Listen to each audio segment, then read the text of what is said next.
momento de que alguien quiera comentar algo, esto que sea como una mesa, ¿vale? O sea, aquí van a hablar sobre todo ellos dos porque tienen unas trayectorias súper interesantes, pero que si alguien quiere compartir algo, preguntar algo, que se una a la conversación, que es una mesa abierta para todos los comensales que hemos venido hoy. Es genial contar con estas dos personas, ya lo decía Jesús. Yo soy muy fan de los dos.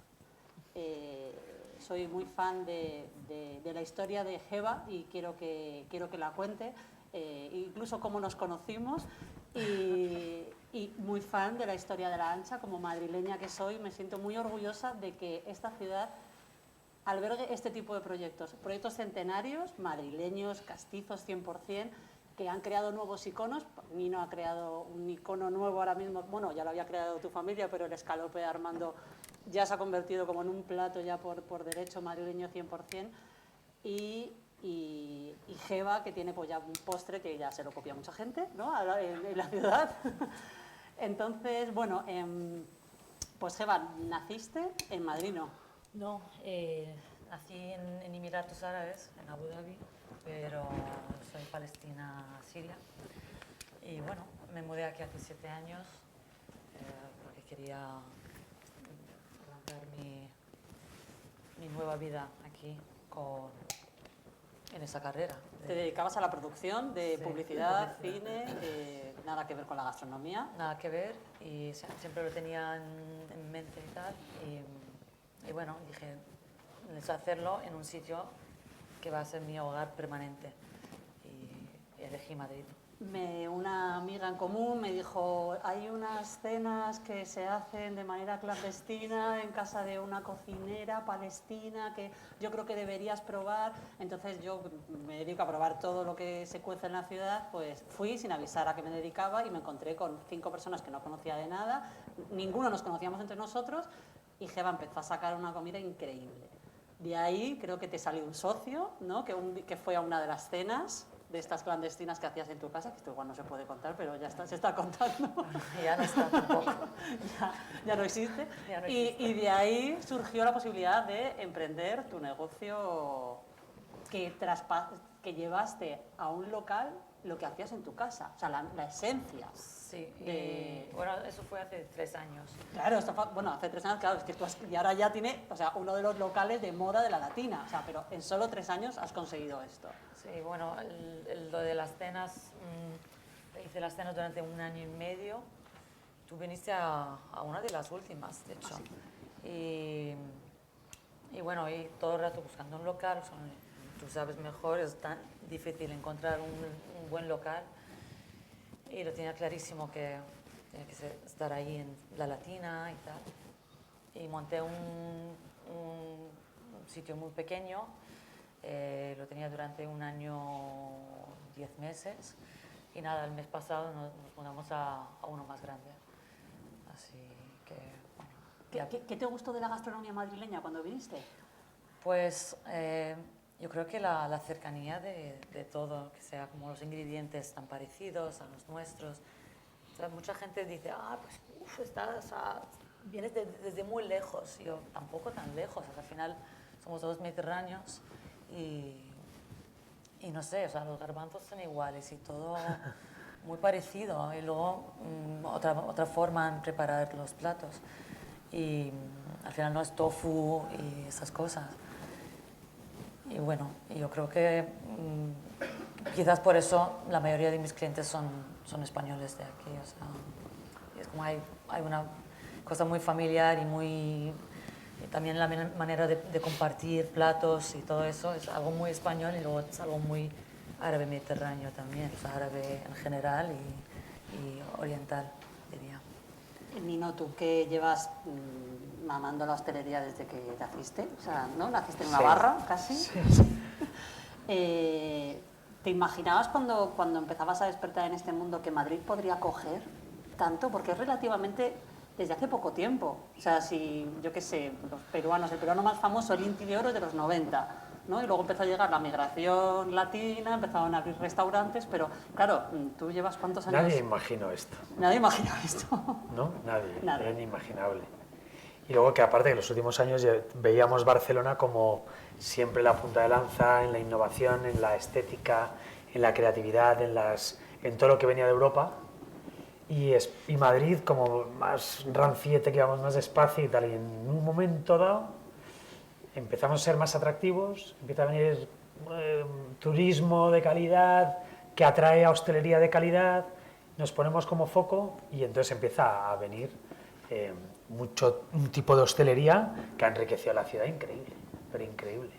O sea, yo estoy en un momento fascinado por el momento en el que pues creo que el marco de ahora de la hostelería es algo, o sea, grandísimo, que podemos, cualquier locura cabe ahora mismo en una hostelería como Madrid, y también la competencia que esto nos lleva, que nos lleva a estar con el culete apretado todo el rato y venga a hacerlo mejor, hacerlo mejor, hacerlo mejor, porque no para de venir gente que te enseña cosas. Yo he tenido, me acuerdo hace un par de años con Tigrán, que es del grupo de Mama Group, ¿cómo es Mama Group? De los italianos de Sí. Love 39, Big Mama. Big Mama. Big Mama.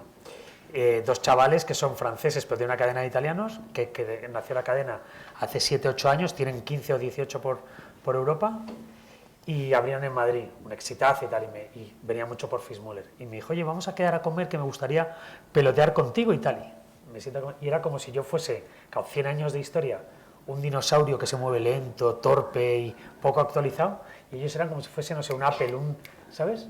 Y ese choque a mí me enriqueció un montón, porque algo tan sencillo como me decía, nos preguntábamos, ¿no? ¿Y tú cómo estáis organizados? Y tú y tal. Y eran dos socios y uno de ellos, el 100% se lo dedicaba a recursos humanos, a personas, de dos. Ostras. Y yo decía, hostia, nosotros tenemos tantos restantes y hay una persona que es un director de recursos y de los socios, nadie le hace ni caso. O sea, cosas muy... Es decir, yo en estos últimos años, con toda esta nueva hostelería, he tenido que romper con tantas cosas de la hostelería antigua inimaginables, inimaginables. Entonces, es divertido y es bonito, ¿no? Y son desafíos que no paran de cambiar. Para ti es una responsabilidad ser o sea, continuar una saga familiar con tanto peso en la ciudad. Sí, Porque eres tú, pero, ya sé que también, o sea, ya sé que sois más, pero bueno, tú eres la sí. imagen. O sea, yo creo que ese peso nos lo hemos quitado. Vale. Nos lo hemos quitado, pero ha supuesto muchísimo. O sea, ha supuesto de que yo con 15 años tenía un complejo de niño de papá, que no iba a ser capaz, un crío debilucho, que no me veía capaz de todas las historietas que me habían contado de mi bisabuelo durmiendo en un taburete 20 años para facturar 4 pacharanes a la taona de al lado, mi padre que hasta que se casó su día de libranza eran los domingos, que libraba de 4 a 9, esas 5 horas eran sus 5 horas de libranza a la semana. ¿Y qué hasta hacía? que se... Ir corriendo al Retiro a ligar, a la terraza. Por lo visto en aquella época se ligaba en las terrazas del Retiro. Yo creo que se Entonces, sigue ligando, sí. no sé si se lo hace tiempo en las terrazas. Y es un salían buen sitio. los hermanos, salían corriendo esas 4 horas a echar ahí un vermú o lo que sea y tal, y un refresco de cebada.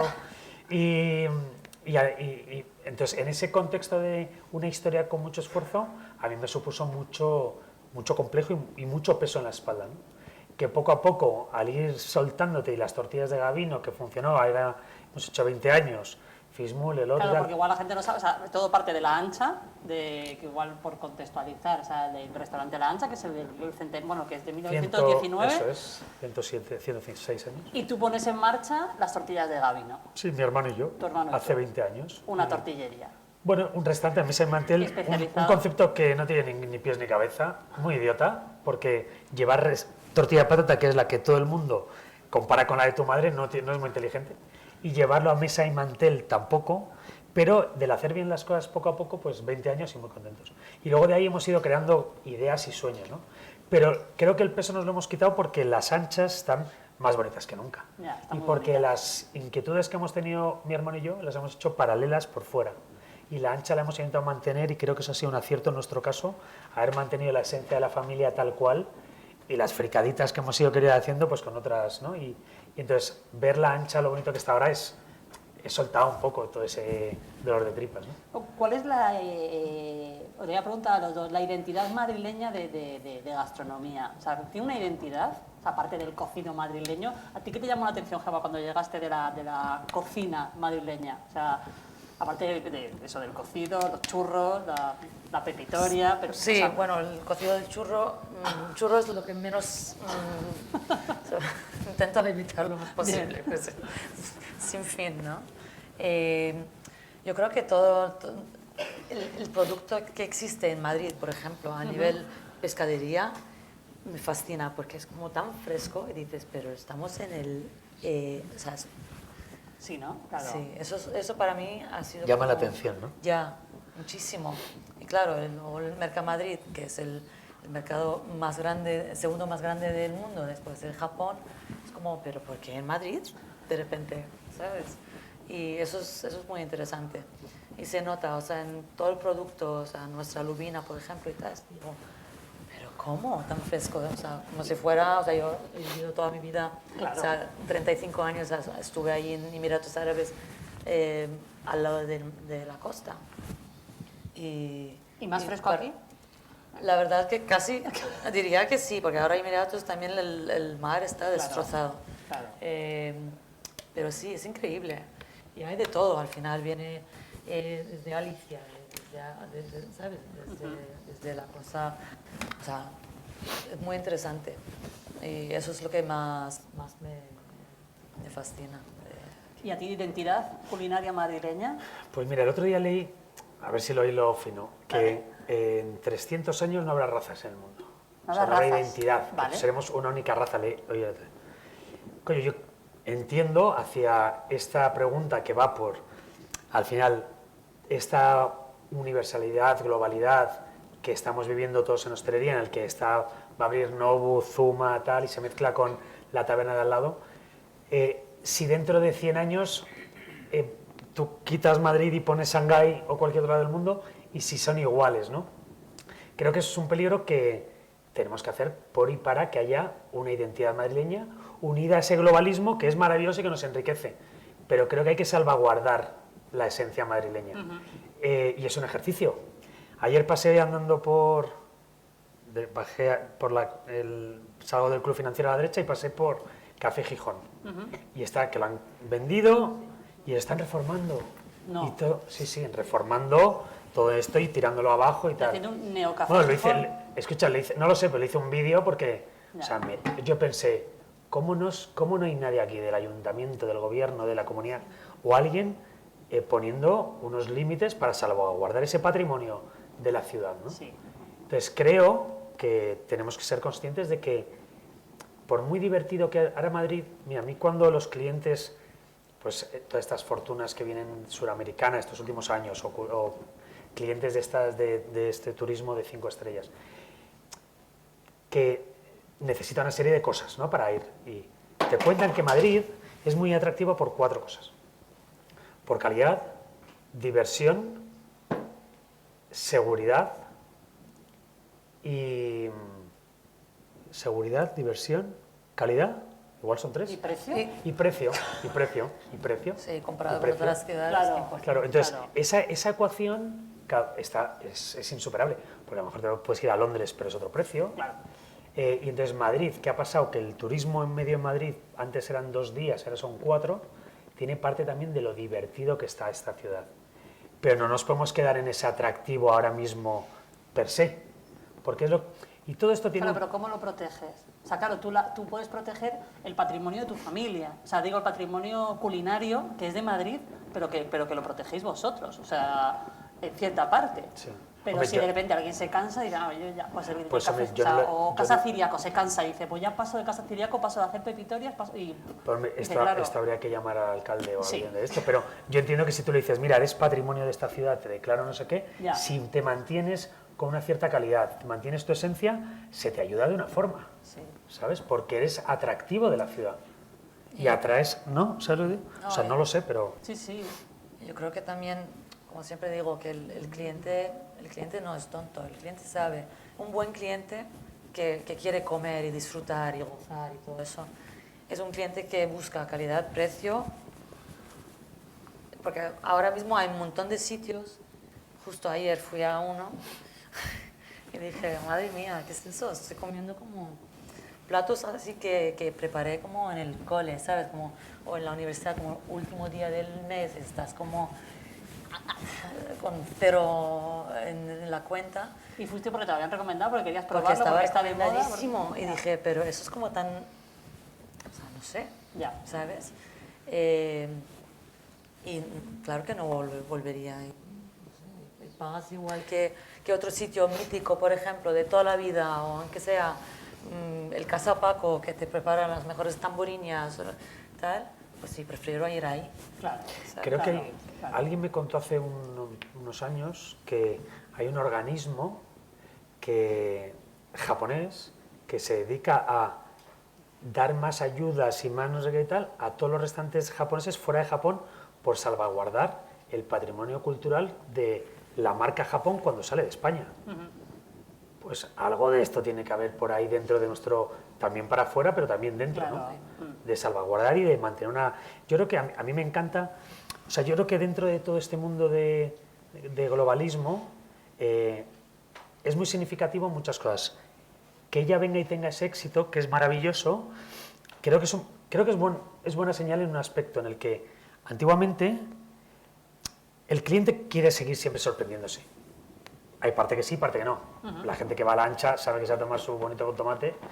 Esto es como el turismo cuando vas a una ciudad que ya has ido muchas veces, te apetece ir a una ciudad que ya conoces.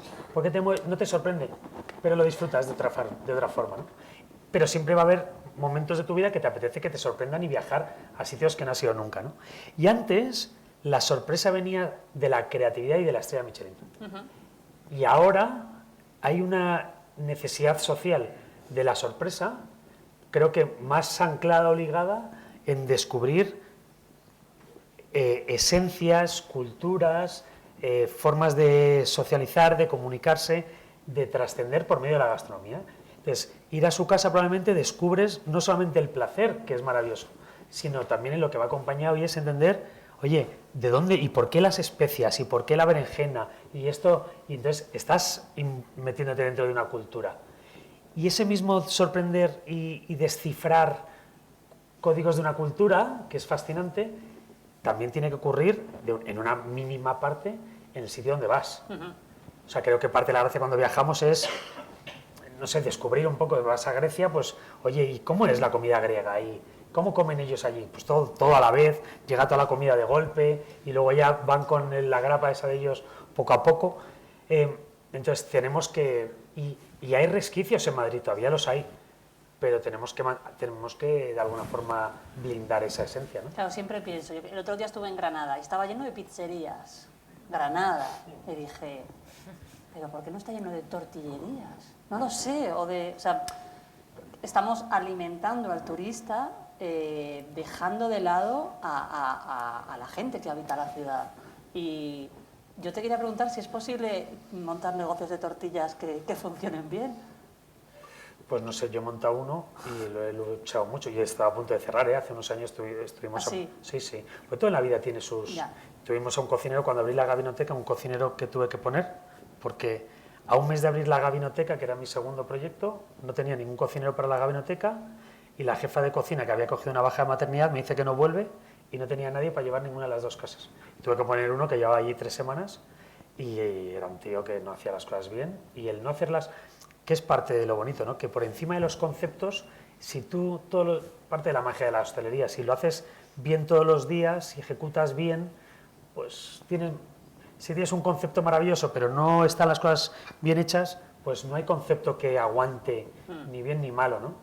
Y las tortillas nos ha funcionado, pero es verdad que esto que dices, de alguna forma, a mí me recuerda a mirar desde lejos, ¿no? Es que es cortoplacista. Yo soy probablemente demasiado, y tú también lo has hecho, tú vienes aquí con tu esencia y eres auténtica y traes lo que tú eres y te diferencias del resto. Y el diferenciarte del resto es una apuesta a largo plazo. A corto plazo no tiene mucho sentido porque esto es como lo que hace Zara. Zara, la ropa que hace, va a la pasarela que está no sé qué marca y si se pone los de Campana y dice, pues van a venir los de Campana. Yo entiendo que ya mandan un WhatsApp y a la media hora están en las tiendas, ¿no? ¿Por qué? Porque hacen lo que saben que gusta o va a gustar. Y tiene lógica, pero como tiene tanta lógica es lo que hace todo el mundo. Y cuando lo hace todo el mundo al final pierde personalidad. y lo que necesitamos es personalidad, Totalmente. ¿sabes? Entonces yo soy adicto a que las cosas que yo he hecho en mi vida me las he jugado a unas tortillas de Gabino, complicado. La Gabinoteca era una complicación increíble. O Fitzmüller, que durante 6 años ahí no me entendía nadie. Es que no me entendía nadie. Entonces, creo que las ciudades también en el tema hostelería tienen que mirar más lejos y entender que aunque ahora se pone de moda los tacos, las pizzas, no sé qué, y es lo que gusta, entonces llenas tu ciudad de eso para satisfacer, mañana cambia, porque eso va a cambiar. Entonces, tienes que hacer una política un poquito más y defender tu esencia, aunque te cuesten momentos puntuales Es que más, ¿no? crear un clásico es muy complicado. O sea, porque considero un clásico como algo que no se puede mejorar. O sea, un clásico, bueno, puede haber cosas que puedas ir retocando, pero un clásico es inmejorable y es una cosa harta complicada de conseguir, por lo menos en un restaurante. O sea, lleva muy poco tiempo, o sea, la gente va a las cosas de tu carta, ta. O sea, has conseguido platos, que la gente ya va por esos platos, que ya ha oído esos platos, que ya repite esos platos. O sea, has conseguido hacer clásicos en muy poco tiempo. Clásicos no madrileños, o sea, clásicos, esencia tuya 100% de lo que te has traído. Y crear inercia, y inspirar, Total, y crear un movimiento también, ¿eh? Sí, sí. Liderar, abanderar. Sí, yo creo que, ¿sabes? Como siempre la gente dice, Faraj es el sitio de moda, ¿no? El sitio de moda. Y yo pensando, oye, llevamos ya 2 años, ¿cuándo van a dejar de decirme eso, lo de la, ¿sabes? Todo lo de moda. Quiero ser el mítico, ¿no? O sea, el restaurante mítico a nivel como gastronomía árabe, por ejemplo, ¿no? Sí. O sea, me gustaría que sea así, porque al final no me interesa nada los que vienen a hacer su TikTok, esos niños, o sea, está muy bien que vengan, perfecto, pero por favor, deja el teléfono y a comer, Ya. ¿no? O sea, no sé, y ya no tan, ya no vienen tanto, que me encanta que no vengan. Lo prefiero, para dejar hueco para gente que viene a comer Y a disfrutar. y disfrutar. Claro. Y eso también es muy difícil. Ahora con Madrid, como ha hecho un boom increíble. O sea, yo llevo 7 años aquí, claro, me mudé aquí sin hablar nada de castellano, sin nada de eso. Y mis primeros 2, 3 años, sin escuchar nada de, por ejemplo, inglés o cualquier otro idioma, era como todo muy castito, muy español y muy... ¿Qué quiere? ¿Ah? ¡Una guapa! Y yo, ¿qué? ¿No? Y luego, claro, entendí todo el rollo y a nivel idioma, todo bien, ya estoy ok. ¿Qué quiere? Pues ponme no sé qué tal, ¿no? Yo también estoy ahí como, oye, ¿no? Pero claro, de repente, en los últimos quizás 4 años o 3 años, de repente sales lleno de sitios con colas fuera, y yo, pero no entiendo, o sea, es un restaurante porque estamos con colas fuera, Ya. ¿sabes? Y por toda la ciudad, o sea, todo el centro, y Chamberí, y muchos sitios muy igualitos. Sí. Muchos sitios de esa tendencia, ¿no? Estaba justo ayer leyendo una cosa de tendencias en el mundo de gastronomía. Y digo, pues más razón de hacerlo en otra manera, ¿no? En la no TikTok friendly, ¿no? O sea, no me interesa eso tanto. Y como dices, lo de tener unos clásicos que no fallan. Que yo tengo clientes súper fieles que vienen y dicen, hoy lubina, mañana el kebab, tal. Y la carta es súper pequeñita, pero es lo que... yo creo que, no sé, es lo que la gente preferiría, quizás. O por lo menos este tipo de perfil. Y luego hay una cosa que también forma parte del placer, que es el inicio de todo, que son los mercados. Y tú traes mucha especia de fuera, aunque hay mucha en España, pero eres muy sibarita con las especias, entonces sabes diferenciar bien esta que os echan a vosotros. Todo lo demás es del mercado. Todo lo demás es del mercado de la cebada, que es el que tienes al lado de casa, o sea, todo es con los puestos del mercado.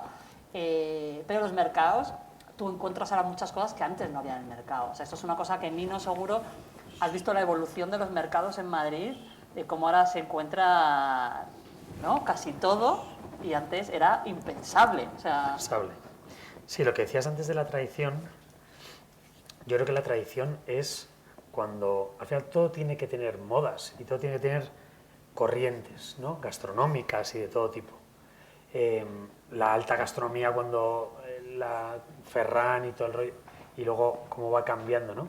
Y creo que la tradición es ese inmutable que siempre está ahí y que vas de la tradición a lo que venga ahora y vuelve la tradición.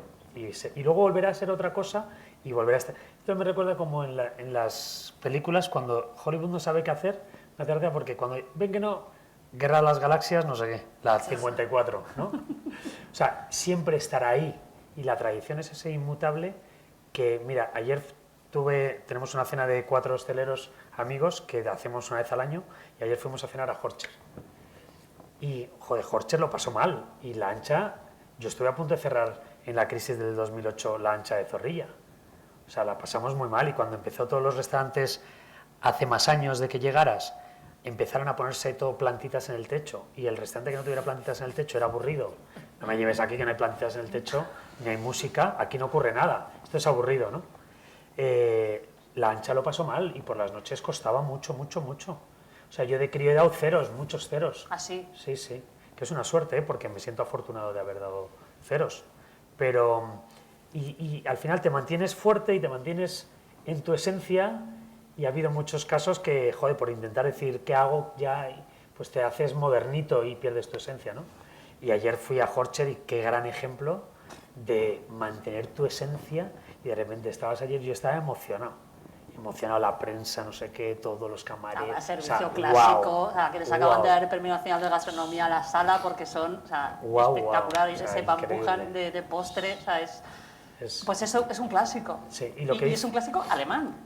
Sí, o sea, sí. Bueno, es un ejemplo Madrid. de la tradición, ¿no? De lo que es ser tradición, que tiene también que ver con la valentía, ¿no? Y que la tradición también se va creando. Porque, y da placer, claro, a su manera. Claro, pero también, claro, ¿a partir de cuándo llamamos tradición? ¿De cuántos años ya es un plato tradicional? Supongo que tiene que haber habido alguna de estas, ¿no? De subidas y bajadas y de estilos gastronómicos que han ido y han vuelto y algo que se considera que ya es inmutable y que ha trascendido en el tiempo, ¿no? Ya. Por encima de los movimientos, ¿no? No lo sé. Pero... Y lo que me dices de los mercados, sí, totalmente.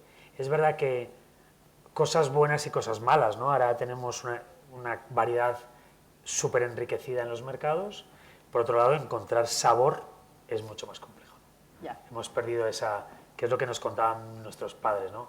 Yo cuando era niño el tomate y tal, pues ahora es alucinante, ¿no? Ahora vengo yo, justo venimos ahora de hacer una prueba de testeo de producto, pues tenemos una persona buscando producto que sepa. Solamente eso. ¿Y entonces cómo? tenemos, O sea, bueno, colaboramos con tres huertos alrededor de Madrid, que estamos con ellos, semillas, no sé qué y tal, y que nos nutrimos mucho de ellos, pero luego también viaja y busca proveedores, y busca en internet, y se desplaza, y lo que antes tomar un buen tomate o tomar una buena lechuga era ir al mercado, porque era lo lógico, voy al mercado y compro la lechuga y tengo... Ahora te tienes que ir hasta el hortelano, que a lo mejor está en Murcia, para comprar una buena lechuga, ¿no? Entonces todo ha cambiado. Es que las reglas del juego han cambiado y no podemos estar pensando que antes, antes era antes y ahora es ahora. Ya. Y todo tiene su lado bueno y su lado más complejo, ¿no? Claro, yo decía más, o sea, como, aparte de eso, que es obvio, es cómo se ha enriquecido, por ejemplo, el mercado de mostenses, ¿no? O sea, como de repente Usera, con toda la cultura china, que es increíble, ya chinos de segunda generación que ya hacen la fusión de su familia con lo que ellos con lo que ellos ya han comido en España. O sea, cómo se ha enriquecido la ciudad y cómo ha ido conviviendo con... Y eso hace que nosotros hayamos cambiado, ¿no? La sociedad ha cambiado, que es una cosa que es importante entender, porque mi ejemplo es que yo hace 10 años, cuando abro Fitzmüller, nadie entendía nada.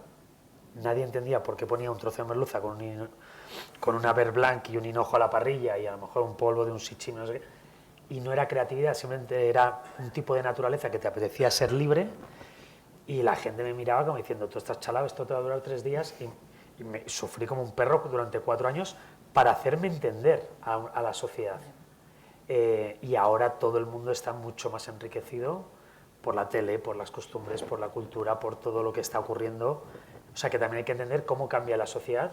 Por eso a la hora de proponer hostelería, No es lo mismo a lo mejor proponer algo ahora que hace 10 años, ¿no? O 15 años. Pero que es bonito, es que es bonito. Yo estoy muy feliz del momento en el que estamos, ¿eh? O sea, lo veo con ilusión y con suerte de pensar en el momento que estamos. O sea, en un momento que hay tantísimas ofertas, o sea, ¿creéis que sobrevive la calidad? O sea, es un momento 100%. justo que sobrevive el restaurante que apuesta por la calidad y por la... Sí, 100%. y la autenticidad también, ¿no? Ya. Es que hay mucha gente que hace lo mismo que todos y al final, ya lo siento, pero igual lo haces bien y das calidad. Pero es que no... O lo das mucho más barato que el resto, o mucho más mono, o mucho más... o con algo... Hay demasiados sitios que no tienen diferenciación, ¿no? Ya. Entonces, a lo mejor no es solo la calidad, sino... Para mí, yo entiendo, cada uno entiende su forma de expresarse con la gastronomía. Y tú, en tu caso, lo mismo, traes tus raíces y tú te propones al mundo cuál es tu cultura, tu vida, tu familia, y lo expresas en un sitio con una gastronomía. A mí me gusta pensar que la gastronomía es donde tú cuentas tus problemas, tus miedos, qué quieres contarle al mundo, unos valores, unos principios, algo. Si haces, no hace que hace de todo el mundo y no estás contando nada al mundo. Yo creo que ahora, así como decíamos antes, que hace 10 años el que puso plantitas en el techo y un DJ, todo el mundo estaba como loco ahí, luego la gente se aburrió de eso y tal, y creo que ahora también, el momento en el que estamos, la sociedad, que va evolucionando también, necesita calidad y también necesita verdades. ¿Sabes? Creo que cada vez más necesita verdades. Por eso está volviendo, yo creo, también esos pequeños bistrós con chicos jóvenes que quieren contar y quieren proponer y quieren hacer en sitios humildes, ¿no? Y gente recuperando recetas. Y gente de repente restaurantes que están cogiendo el recetario antiguo madrileño. Yo en el club, ¿no? Claro, sí, por ejemplo. O sea, Sí. ¿y qué haces tú en el club de...? Bueno, muchas recetas y homenajeo a hostelería que me apetece. Vale. Y estudio recetas antiguas y tengo un libro que he comprado en la Cuesta Moyano, compré 3 libros de estos de antiguos y recetamos pues las beiras a lo ramallo, la ensalada de... ¿Tenéis un agua de cebada o me lo he inventado? Me lo he No, inventado. Vale. Sí. Ujú. Bueno, he dicho yo antes lo de... Ah, vale, sí, no, sí, pero por el eso. refresco de cebada, el negro aquel... Sí, que pone- ya solo hay un sitio en Madrid que El lo dan. kiosco de Narváez. El kiosco de Narváez, sí. Y entonces es bonito también recuperar cosas antiguas. El caldo consumado del café de la montaña, recetas antiguas, a mí me apasiona.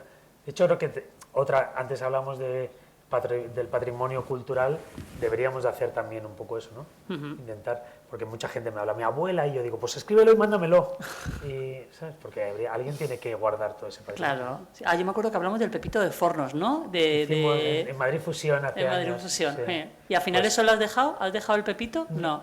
O sea, lo hice y lo tuve tiempo en carta. Ah, y lo vale. he tenido en el club financiero. Ah, vale. Ahora no lo tengo, pero lo he tenido. Ese tipo de cosas que son Claro, o sea, es increíbles. precioso que la gente sepa que el pepito, que todo el mundo se toma en cualquier lado de España, se inventó en un café de la calle Por el Alcalá, que perro, dices...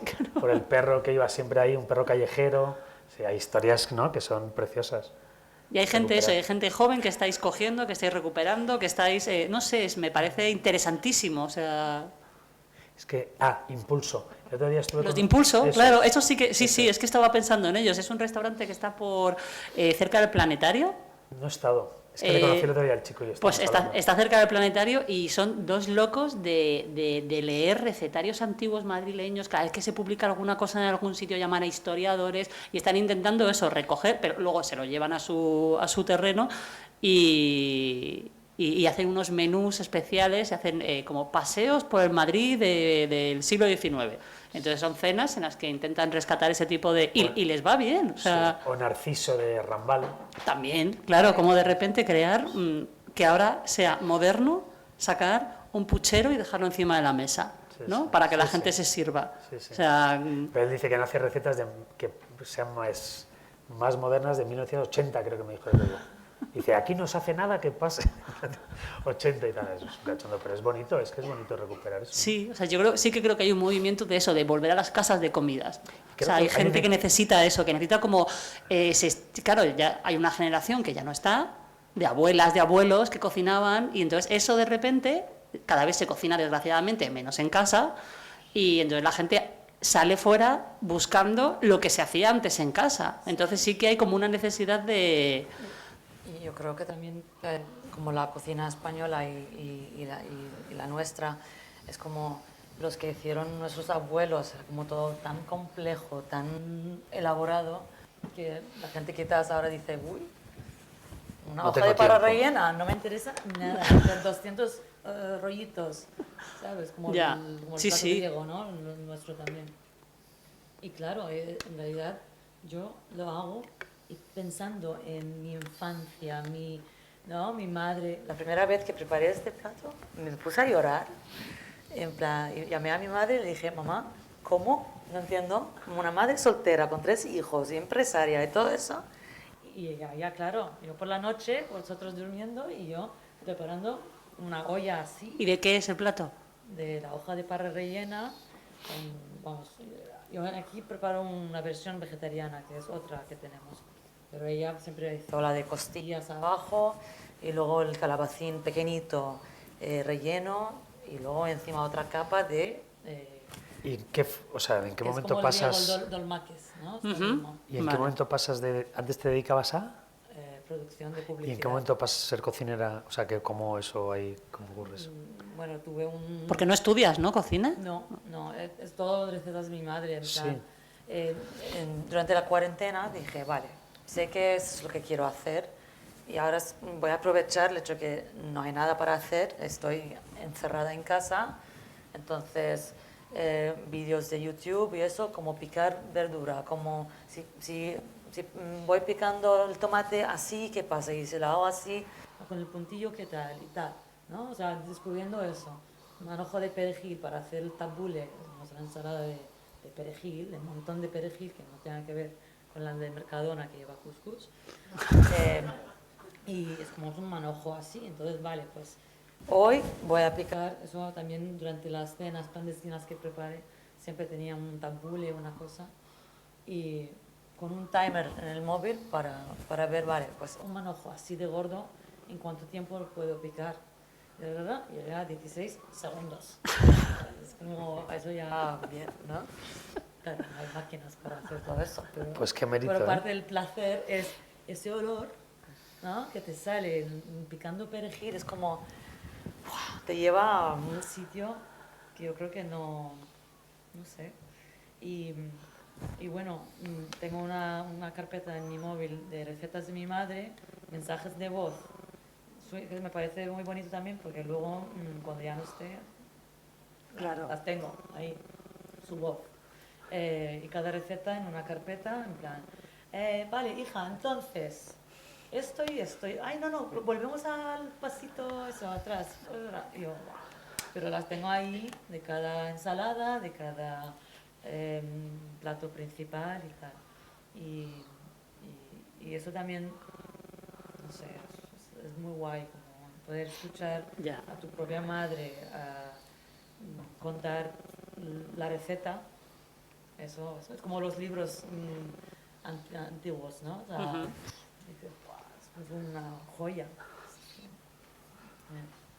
¿Y a ti en casa te han dicho, oye, no te pases de moderno alguna vez? Mira, me apoyaron de una forma bonita, se me viene a la cabeza un momento cuando yo vengo del Bulli, muy cerquita al lado oscuro. Me reenamoro de la ancha porque mi tío me hizo de una forma bonita reenamorarme de la ancha. Porque estabas como, bueno, yo igual Bueno, es en que el negocio familiar... No, pero la creatividad es muy adictiva y es Ya. muy atractiva. Y tú con 23 años te tiras 6 meses en el Bulli, el año que se cocinó toda la historia del Bulli, que antes era un menú y otro 3 meses y otro menú 3 meses. Y aquel año fue toda la historia de... Entonces, claro, te vuelves loco, te vuelves chalao Ya. y te vuelves adicto a la creatividad y a lo que significa, ¿no? Pero vuelvo a la ancha y en algún momento le digo a mi tío, pues como dábamos ceros por noche y dábamos muy poquitas cenas, le digo, hacemos un menú degustación. Y entonces yo hacía, y compré platos alargados y hacía rayas así, alargadas, y un trozo de carrillera aquí y un no sé qué, o sea, horrible. ¿Y qué cara horrible. ponía, por favor, en Y tu mi casa? tío me apoyó, y mis Así, tíos me apoyó. Entonces llegaban la gente a cenar así y tal, y les daba pues en la carta, y luego mi sobrino que está en la cocina y tal, ha hecho Que un viene menú, del bullying. ha hecho un menú, o sea, que no tenía ni pies ni cabeza, pero nada en la ancha, dar un menú de gustación, o sea, hay que ser idiota, pero en ese momento era como un crío que quería hacer, ¿no? Ya. Y mis tíos me apoyaron, o sea, nunca he sentido una, al revés, ¿no? Más el apoyarme a enamorarme de la profesión, y luego la vida te va colocando en su sitio, ¿no? ¿Qué sitio de Madrid te hubiera gustado hacer a ti o crear a ti, que exista? ¿Qué sitio de Madrid me hubiera gustado que... No siento, o sea, seguro que muchos. O sea, por ejemplo, hay sitios que alucino por la redondez de concepto y de todo, que me apasionan. Como ir a Filandón de repente, ese sitio, y dices, joder, qué bien hecho está esto, ¿no? Pero estoy muy contento con lo que hemos hecho. Es que nunca pensé que podíamos llegar a... O sea, yo mi única cosa en la vida... ¿Cuánta gente tienes ahora? ¿Cuánta gente formáis el grupo? ¿Cuántos trabajadores? Cerca de 600 personas. Sí, Ya. cerca de 600. Sí, que aquí no parece como que... Pero claro, Sí, 600 personas. Yo lo único que pensé siempre fue en no cagarla, porque mi padre había luchado tanto de 5 a 9 los domingos, no sé qué, mi abuelo, o sea, todo eso que yo dije, yo no la quiero cagar, y solamente he querido eso. Creo que a veces en la vida... Pues para solo querer no cagarla, se te dio de las manos un poquito. poco. Pero ha sido sano. Es que creo que lo bonito al final en la vida es que las cosas ocurran de forma sana, en la que yo he visto a mi padre, tengo tantos casos tan bonitos de mi padre, dejarse la vida y sin alardear, preparar platos, pero en el office donde nadie te ve, durante un buen rato con el restaurante lleno, y tantos detalles de generosidad y de entrega por cada cliente para que se vaya sin redes sin una tijera delante del cliente haciendo cosas delante, ¿sabes? Que nosotros siempre nos enseñó o aprendimos de él a ilusionarnos por cada persona que te elige entre los 9.000 restantes que hay en Madrid, que venga a tu casa. Ya. Por eso lo de los ceros, ¿no? Entonces, ese camino sano de, ojo, hoy hemos dado un servicio bonito, se ha ido la gente bien, no ha habido grandes cagadas, todo estaba, qué bien, y no querías más. Y las cosas han ido saliendo, oye, pues cómo molaría hacer la gabinoteca o las tortillas o Fismoles, han sido de deseos de querría hacer, y hemos tenido la suerte en la vida de hacerlas, que tener proyectos y poder llevarlos a cabo es una suerte increíble, pero increíble. Entonces no siento no siento tampoco mucha envidia, estoy muy feliz. ¿Y a ti cuando llegaste a Madrid, qué lugar dijiste, wow, me encantaría haber hecho esto a mí, o me encantaría hacer algo parecido a mí, o sea, algo que te deslumbrara de la ciudad o que... Bueno, no diría como, ay, parecido o tal, porque al final la cocina española es bastante diferente. Pero a nivel como espacio y arquitectura de ciertos edificios que son parecidos a lo que tenemos en Siria o en el Líbano y Palestina y tal, muchas veces en plan, qué pena que no podemos acceder a un local como este, como por ejemplo el Lardi, ¿no? Un localazo que ahora está montando otro, he visto el otro día. Pero un sitio así tan bonito, tan... O sea, que un espacio, ¿no? Un espacio. Déjale. Y claro, para mí es como... Bueno, estoy aquí, a ver si puedo conseguir el cuarto de esto, ¿no? Bueno, justo algo con pues, un mini arco, una cosa, ¿no? Un detalle que representa algo mediterráneo nuestro, ¿no? Pero no, a nivel como restaurantes, claro, hay muchos restaurantes súper buenos. La Ancha 100% es uno de estos. De verdad. Yo creo que, no sé, los más antiguos, estos son los que más me llaman la atención. estos que tienen solera, ¿no? Estos que Sí, cuando o sea, vas a una ciudad que son lugares que no se pueden imitar. Eso, o sea, yo soy bueno, bastante... puedes querer imitarlo, pero entras y, ¿no? Es que sucede en algunos sitios que entras y dices, estoy en un lugar único. Sí, o sea, incluso con platos te pasa, ¿no? Con También. la tajada de bacalao de casa revuelta, con una cañita y tal, y dices, es que no hay más en la vida que esto. O sea, Ya. esto es maravilloso. Ya, total. Y si tuvierais que llevar a alguien así como para decirle esto es Madrid y llevarle, yo que sé, a un par de sitios, a 3 sitios o un plato, ¿qué es para vosotros lo que os gustaría enseñar? O a un extraterrestre que venga y diga, pues mira, ¿quieres saber lo que es esta ciudad en un plato o en un lugar o en... Yo les llevo a la Ardosa. A la Ardosa. Es que la gente flipa. Llegas a la Ardosa y tal, y pasas por debajo de esto, al comedorcito, la anchoa, la tortita patata. O sea, y eso, hubo un día que no teníamos para pagar y no te preocupes, ya me llegarás y al día siguiente y te vas tranquilo. O sea, a mí la Ardosa me parece guau. Sí, la verdad es que es muy guay. La Y es uno de esos sitios que entras y es... Claro. Yo veo, por ejemplo, los turistas, ¿no? O sea, para poder bajar, para llegar al baño, ¿dónde está el baño? El baño, por favor, ¿no? Están ahí y dicen, por aquí. Voy a pasar por la barra, ¿no? Para llegar y luego de repente te encuentras con unas patas de jamón, o sea, en la cara y otras de chorizo y no sé qué tal, y luego el baño, de repente, ¿no? Y eso mola. Sí. Sí, 100% la Ardosa. Es muy guay. Lo que pasa ahora que es alrededor de Ardosa, como toda la zona de Malasaña, yo por ejemplo ya no voy a Malasaña por todo lo que está pasando en la zona, es como, uy, no sé. Se ha turistificado mucho. Sí, O sea, muchísimo. sí, todavía quedan resquicios, pero es cierto que hay mucho que... Sí, pero sí, siempre Lavapiés se está poniendo bonito también. La pieza Con está guay. proyectos y Sí, tal. Y... al Boquerón, sitios Cafeterías. así, claro. ya. ¿sabes? Como luego con el azulejo, así al estilo. Una como plancha, es- unas gambas, unos azulejos y... Eso. Y ahí también. Una caña es bien como, tirada, ¿no? O sea, ¿sabes? que lo de las cañas, que cada vez hay menos cañas, o sea, porque ya casi todos los sitios ya obligáis a dobles y digo, bueno, o sea, igual también hay que proteger la caña, o sea, volví a montar la asociación de la protección de la caña como... Y el doble sería Y otro sitio. el doble de Ponzano también es otro También sitio. sería otro sí. sitio para llevar Sería a otro sitio para llevar a... extraterrestres.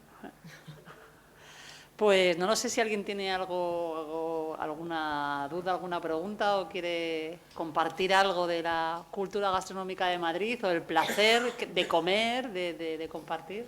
Dale. Sí, a mí me gustaría preguntarle a Jeva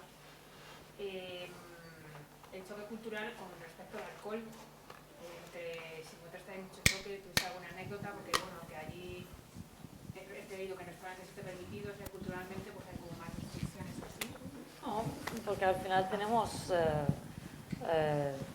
nuestros propios vinos y también tenemos, o sea, digo, en el mundo árabe mediterráneo, que es muy diferente que en Emiratos, por ejemplo, ¿no? Que ahí es verdad que no toman alcohol y tal, pero en nuestra zona, que quizás es más abierta, no sé cuál es la palabra, o sea, tenemos un licor de anís que es parecido al yuzu, ¿no? El griego y tal. Entonces tenemos esa cultura que ya existe.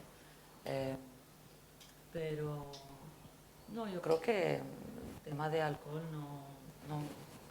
nunca, tampoco tomamos alcohol tanto con la comida.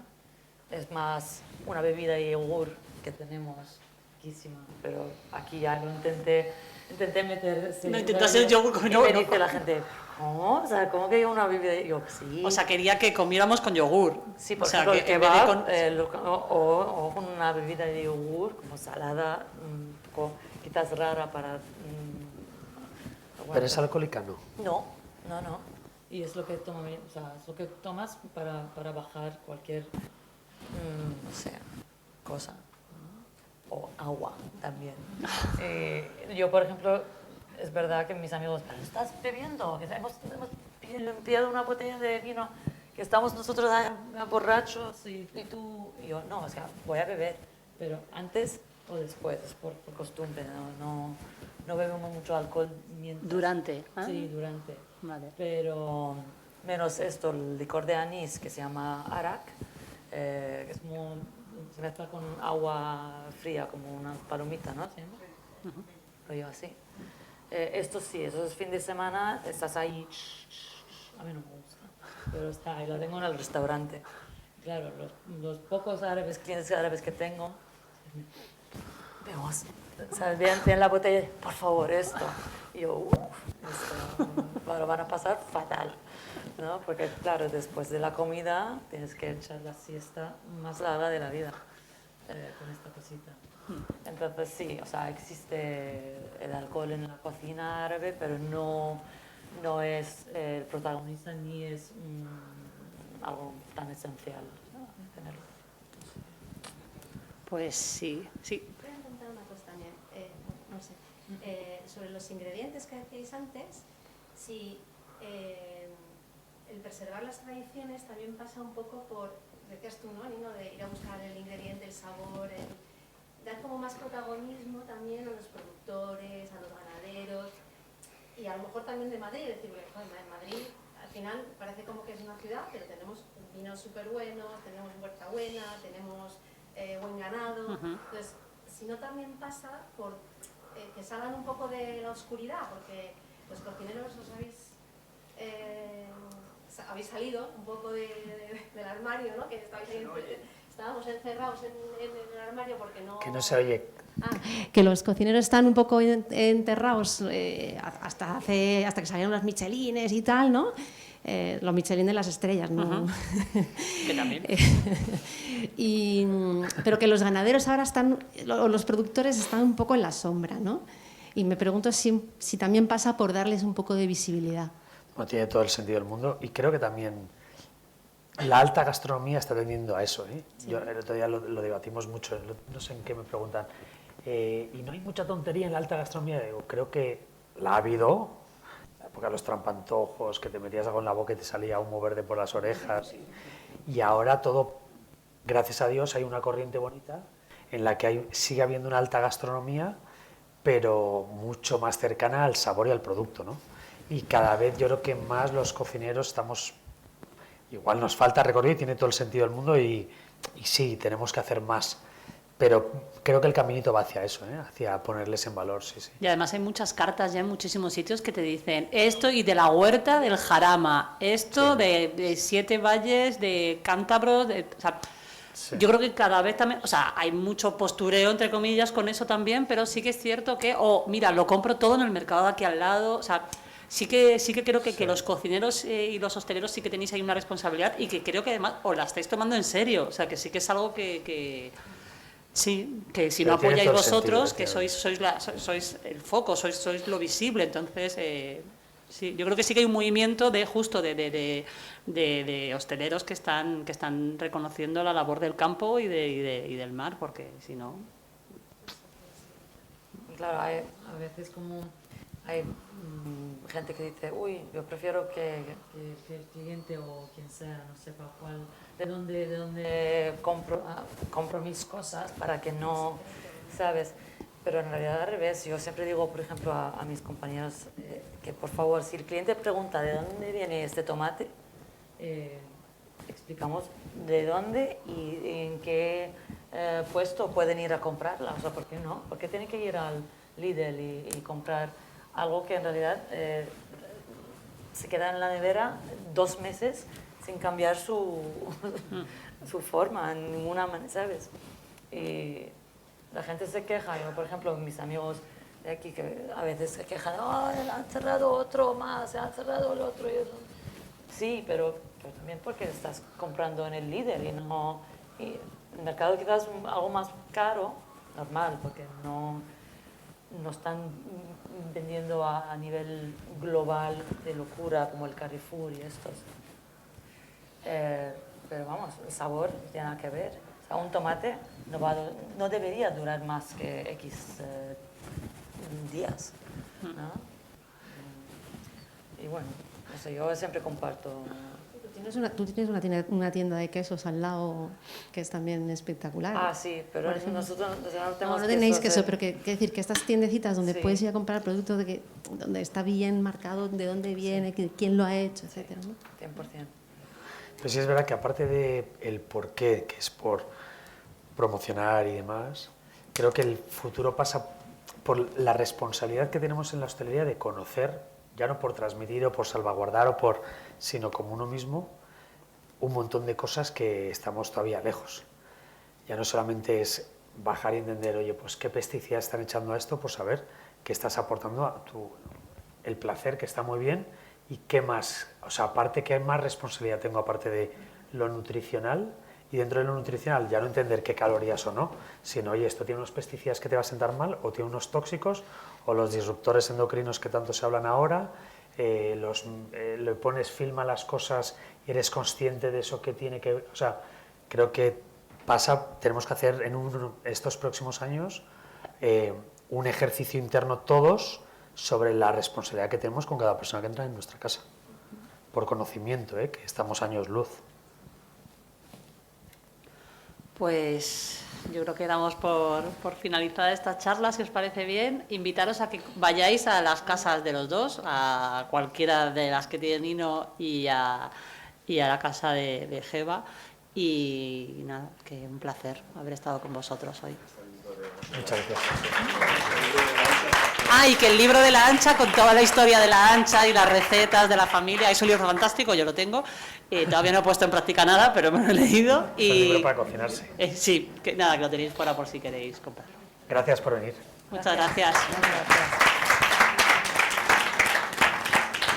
Gracias.